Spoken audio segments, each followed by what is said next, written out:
మేడగది దైనందిన ధ్యానమాలిక ప్రపంచంలోని 35 భాషల్లో ప్రచురితమవుతున్న అనుదిన ధ్యానాల పుస్తకం. తెలుగు భాషలో 1953 సంవత్సరం నుండి నేటి వరకు, అనగా గత 72 సంవత్సరాలుగా నిరాటంకంగా ప్రచురితమవుతూ 3 తరాల క్రైస్తవ పాఠకులను దేవునితో తమ అనుదిన నడకలో బలపరుస్తున్న అనుదిన ధ్యానాలు ఇప్పుడు యూట్యూబ్లో మీకోసం. వినండి, దేవునితో మీ అనుదిన నడకలో వర్ధిల్లండి. ఈనాటి మేడగది అనుదిన ధ్యానాన్ని చదువుకుందాం. సోమవారం జనవరి 6, 2025. ఈనాటి ధ్యానాంశం అసలు ఊహించనిది.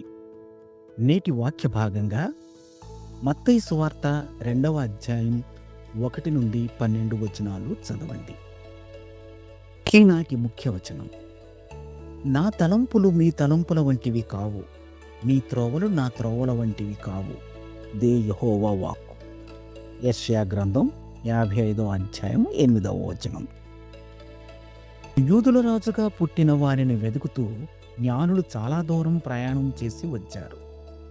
వారు ఆయన్ని యెరూషలేములో వెతికారు, కానీ హేరోదు రాజు వారిని ప్రధాన యాజకులు మరియు ధర్మశాస్త్ర పండితులు సూచించిన విధంగా మెస్సియా జన్మించవలసిన బెత్లెహేముకు పంపాడు.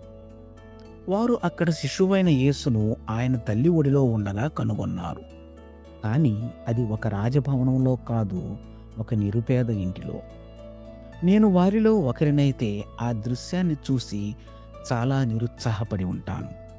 కానీ జ్ఞానులు ఆ దీనస్థితిని చూసి నిరుత్సాహపడినట్లుగా లేఖనము ఏ సూచనను మనకివ్వడం లేదు. దేవుని జవాబులు మనము ఆశించినట్లుగా ఉండనప్పుడు నిరుత్సాహం కలుగుతుంది.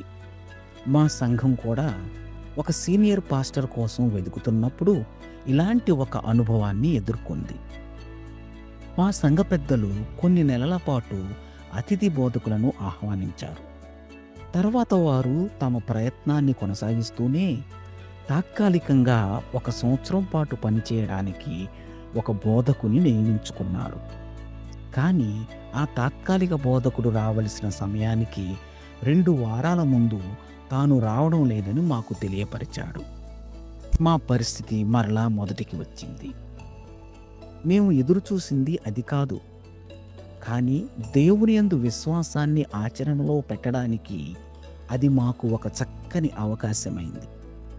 దేవుడిచ్చే జవాబులు మనం ఆశించినట్లుగా ఉండకపోవచ్చు, కానీ అవి ఎల్లప్పుడూ సరైనవి మరియు పరిపూర్ణమైనవి. జ్ఞానుల వలె మనం వాటిని సంతోషంగా స్వీకరించాల్సి ఉంది. నేటి ధ్యానం: దేవుని మార్గాలు ఎల్లప్పుడూ ఉత్తమమైనవేనని నేను ఆయన యందు విశ్వాసం ఉంచుతాను. ప్రార్థన. ప్రియమైన దేవా, మీ అద్భుతమైన శక్తికి మరియు మా ప్రార్థనలకు మీరిచ్చే పరిపూర్ణమైన ఎదురుచూడని జవాబులకై కృతజ్ఞతలు. యేసు నామములో ప్రార్థిస్తున్నాము తండ్రి, ఆమేన్.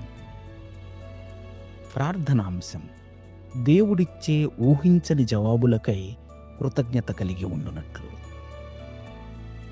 తన అనుభవాన్ని ఈనాటి ధ్యానంగా మన కోసం రాసి పంపినవాడు Lisa Stackpole, Wisconsin, America.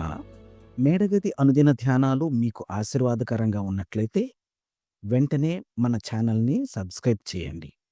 Like చేయడం, షేర్ చేయడం మర్చిపోకండి. దేవుడు మిమ్మును దీవించునుగాక. ఆమేన్.